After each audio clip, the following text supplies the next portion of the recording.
সম্মানিত ভাই বন্ধুরা, আসসালামু আলাইকুম। আল্লাহর রহমতে আপনারা সবাই ভালো আছেন।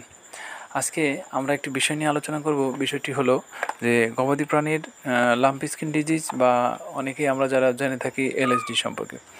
তা আসলে দেখেন, এলএসডি বা লাম্পি স্কিন ডিজিজ যদি আমাদের গবাদি প্রাণীর হয়ে থাকে, তাহলে অনেকেই ভাবেন যে আমাদের গরুটি মারা যাবে। আবার অনেকেই এটাকে একটা সুস্থ ট্রিটমেন্টের মাধ্যমে এবং সুস্থ পরিবেশের মধ্যে রেখে তাকে যত্নের মধ্য দিয়ে একে কিন্তু সারানো যায়।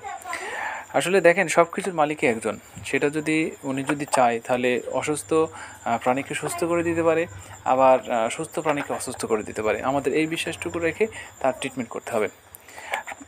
আপনারা অনেক গরুগুলা দেখবেন যে লাম্পি স্কিন ডিজিজ হওয়ার পরে দেখা যায় তার গলকম্বল এবং পা, তলপেট ফুলে পানি জমে যায়। এই অবস্থা হইলে আমরা অনেকেই ভাবি যে আমাদের গরুটি হয়তো নষ্ট হয়ে যাবে বা মারা যেতে পারে। আসলে দেখেন, এই সিমটমগুলো যদি আপনার গরুর মধ্যে দেখতে পান, যে চিকিৎসা করেছেন, সব ঠিক আছে, ওষুধ খাওয়াচ্ছেন, সমস্ত কিছু প্রপার ট্রিটমেন্টে রাখার পরেও দেখা যায় যে এটা ফুলে যায়। এই অবস্থায় আপনারা যদি আমার স্ক্রিনে দেখানো যে ওষুধটি দেখতে পাচ্ছেন, যে রেনেটা কোম্পানির ফুটিক ট্যাবলেট, এটা ফিউরিসিমাইড ইউএসপি, এবং এর সাথে অবশ্যই আপনারা যে কোনো